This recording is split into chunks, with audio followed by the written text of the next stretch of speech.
Disclaimer. नमस्कार मित्रों, स्वागत है आपका कहानी टेल्स हिंदी चैनल पर। यहाँ हर कहानी आपको एक नई कल्पना की उड़ान और भावनाओं की गहराई में ले जाती है।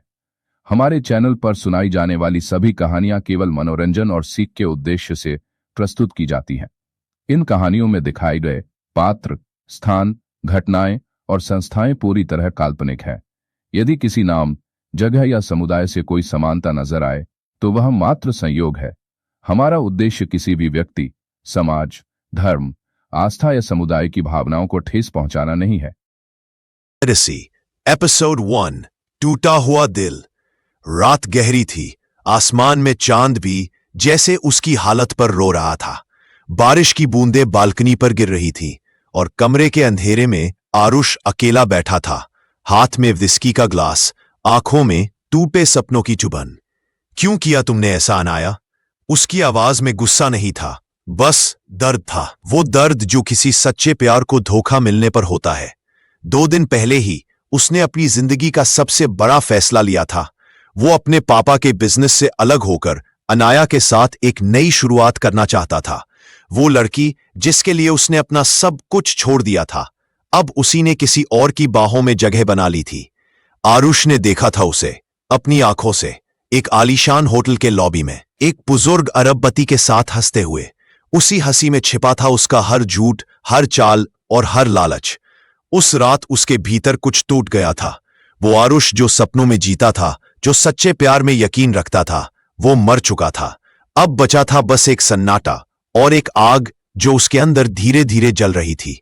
उसने मोबाइल उठाया, सारे सोशल मीडिया अकाउंट्स डिलीट कर दिए, फोन स्विच ऑफ किया और कमरे से बाहर निकल गया, बिना किसी को बताए। कहीं दूर जाना था, जहां कोई उसे पहचान न सके। 6 महीने बाद मुंबई से हजारों किलोमीटर दूर दुबई की गलियों में एक नया नाम गूंज रहा था, AK रायन। कोई नहीं जानता था कि वो कौन है, कहां से आया है, पर सब जानते थे उसके पास पैसों की कोई कमी नहीं। हर सौदे में जीत, हर डील में धमाका। दुनिया के सबसे बड़े निवेशकों में अचानक उभरता हुआ एक चेहरा जो हमेशा काले सूट में, गहरे चश्मे में नजर आता, पर कोई नहीं जानता था कि वो है आरुष।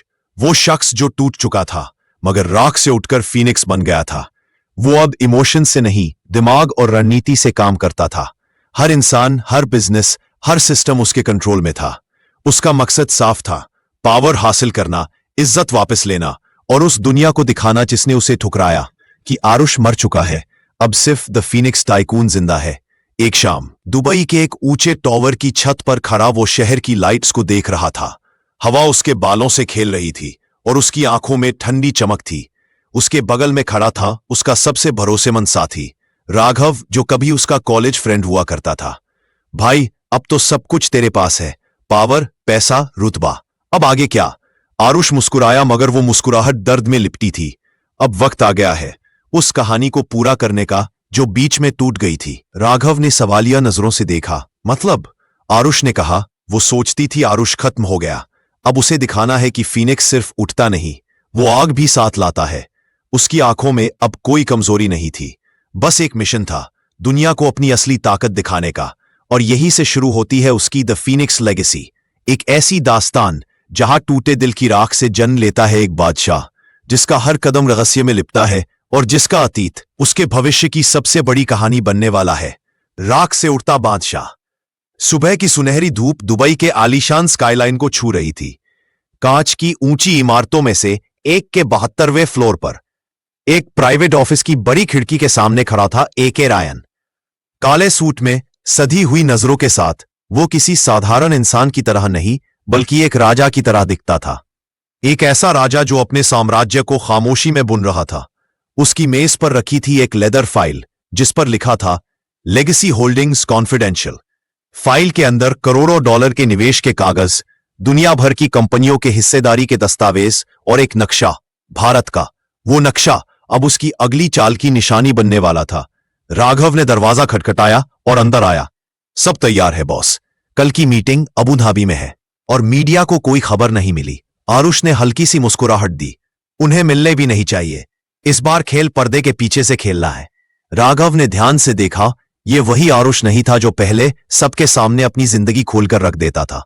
अब वो हर कदम सोच समझ कर रखता था, हर शब्द मापा हुआ बोलता था और हर मुस्कान में एक मकसद छिपा होता था। आरुष का दिन सुबह 4 बजे शुरू होता था। ध्यान, वर्कआउट, बिजनेस रिपोर्ट्स और गुप्त मीटिंग्स जिनमें सिर्फ कुछ चुनिंदा लोग शामिल होते। उसका नाम अब किसी सरकारी रिकॉर्ड में नहीं था। एके रायन, ये नाम दुनिया के हर इन्वेस्टमेंट जर्नल में था, मगर उसकी असली पहचान आरुष कुमार सिंह कहीं गुम हो चुकी थी, या यूं कहो उसने खुद मिटा दी थी। रात को जब पूरा शहर सो रहा होता, वो अपने पेंटहाउस की छत पर खड़ा होकर अपने अतीत की परछाइयों से बातें करता। कभी खुद से सवाल करता, क्या मैंने सही किया? और फिर उसी वक्त याद आती वो रात जब अनाया ने उसे छोड़ा था। उसकी आंखों में अब भी वो सीन ताजा था, उसकी हंसी, उस अरबपति का हाथ थामे चलना, और उसका खुद का दिल जो वहीं टूटकर बिखर गया था। हर बार वो याद उसे और मजबूत बना देती। तुमने मुझे खो दिया अनाया, वो खुद से कहता। अब मैं तुम्हें याद भी नहीं करना चाहता, बस तुम्हें दिखाना है कि जिसे तुमने छोड़ा वो अब तुम्हारी पहुंच से बहुत ऊपर है। 3 महीने बाद एके रायन की कंपनी लेगेसी होल्डिंग्स ने एक भारतीय स्टार्टअप में भारी निवेश किया और खबरों में अचानक उसकी एंट्री हो गई। रहस्यमयी इन्वेस्टर जिसने भारतीय मार्केट में हलचल मचा दी। मीडिया में उसकी तस्वीरें, रिपोर्ट्स और अनगिनत सवाल, मगर कोई जवाब नहीं। भारत में अनाया भी वही खबरें देख रही थी।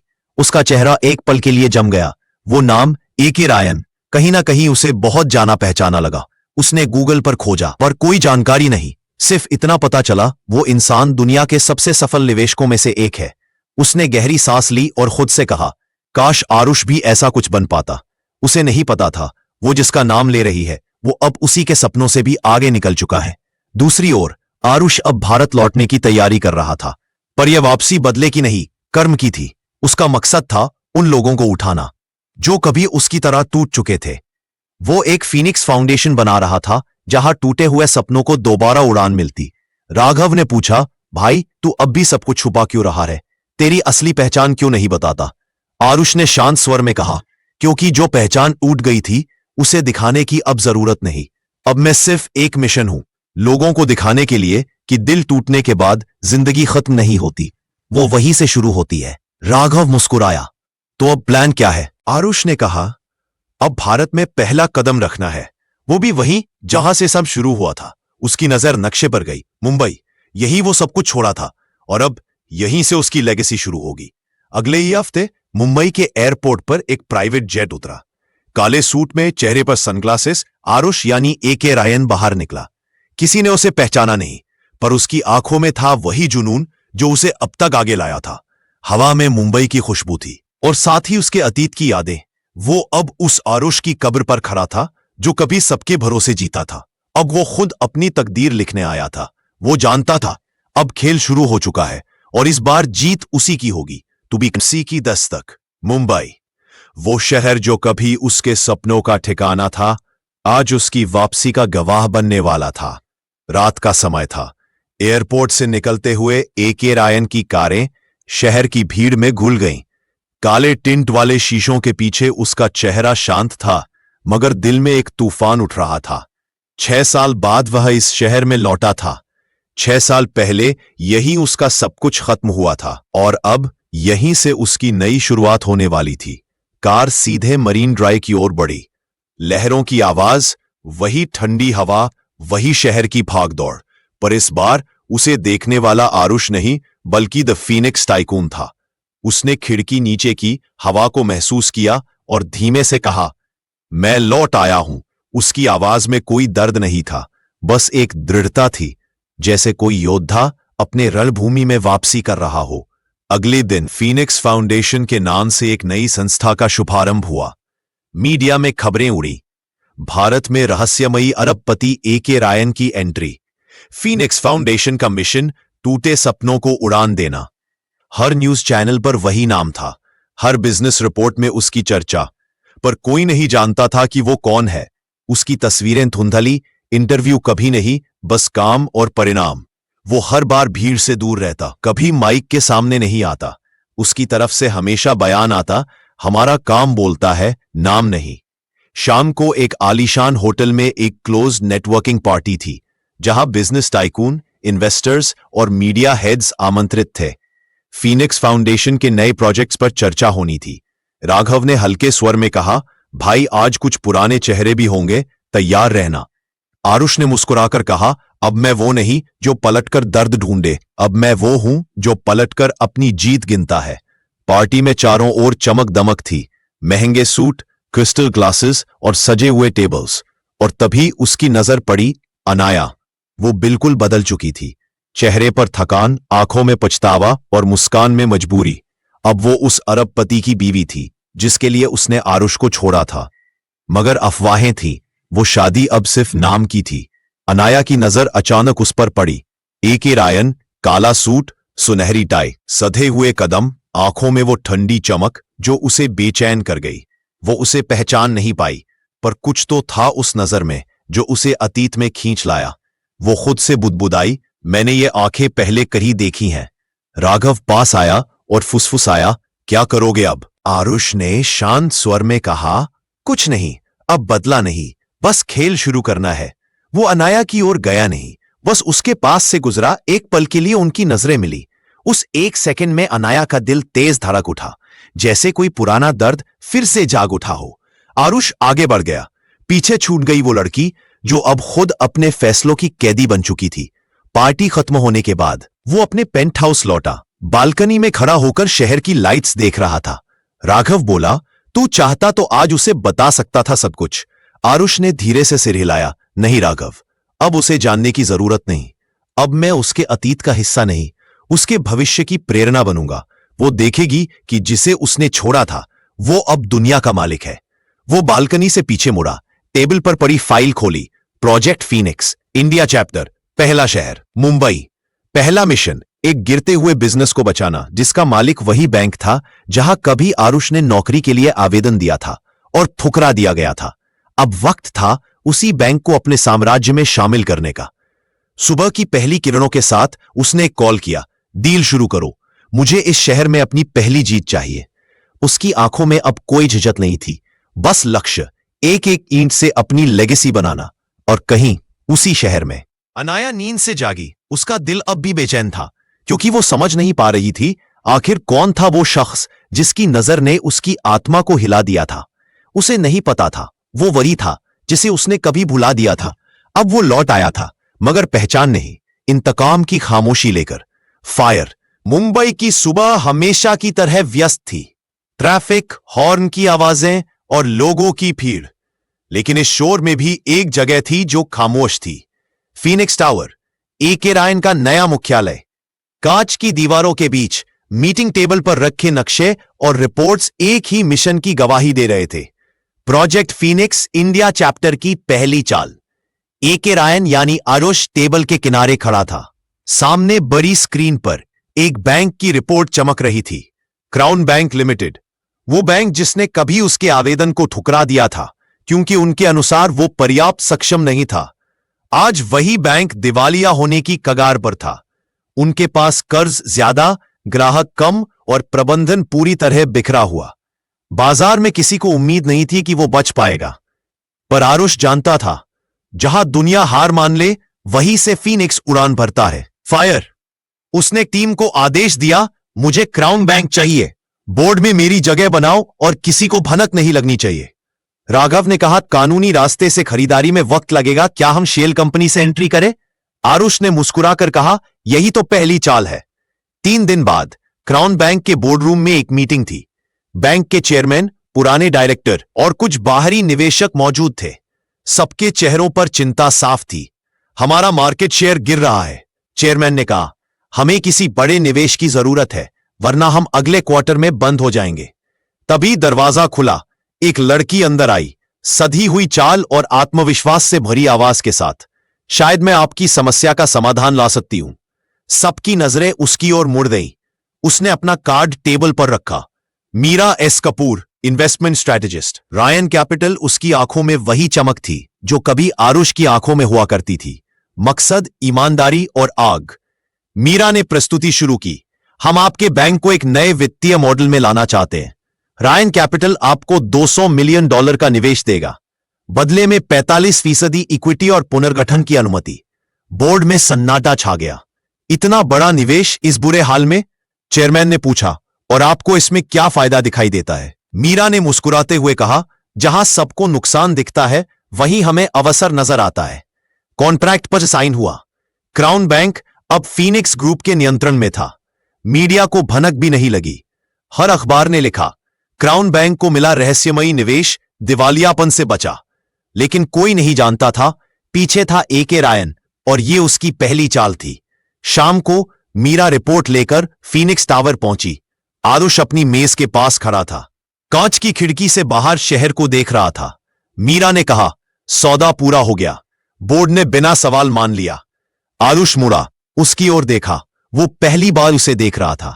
उसकी आंखों में गहराई थी और आवाज में पेशेवर ठहराव। अच्छा काम किया मीरा, तुम्हारा तरीका मुझे पसंद आया। तुम सिर्फ नंबर नहीं समझती, लोगों को भी पढ़ना जानती हो। मीरा हल्का मुस्कुराई। धन्यवाद सर, मुझे आपके लिए काम करने का मौका मिला, यही मेरी जीत है। आरुष ने उसे फाइल दी। अब अगला कदम तैयार करो। क्राउन बैंक को बदलना है, फीनिक्स बैंक बनाना है। मीरा चौंकी। नाम बदलेंगे? आरुष ने कहा, हां, क्योंकि राख से उठी हर चीज को नई पहचान मिलनी चाहिए। मीरा उसकी बातों से प्रभावित हुई। उसकी आंखों में कुछ ऐसा था जो उसे अलग बनाता था। वो सिर्फ पैसा नहीं कमाना चाहता था, वो कुछ बड़ा, कुछ स्थायी बनाना चाहता था। रात को जब मीरा चली गई, राघव ने पूछा, तूने उसे क्यों चुना? आरुष ने कहा, क्योंकि मीरा में वो आग है जो मुझे याद दिलाती है मैं किस लिए लौटा हूं। वो मेरी टीम की ताकत बनेगी। राघव मुस्कुराया, और शायद कुछ ज्यादा भी। आरुष ने शांत स्वर में कहा, दिल का खेल अब खत्म है राघव, अब सिर्फ खेल है जीतने का।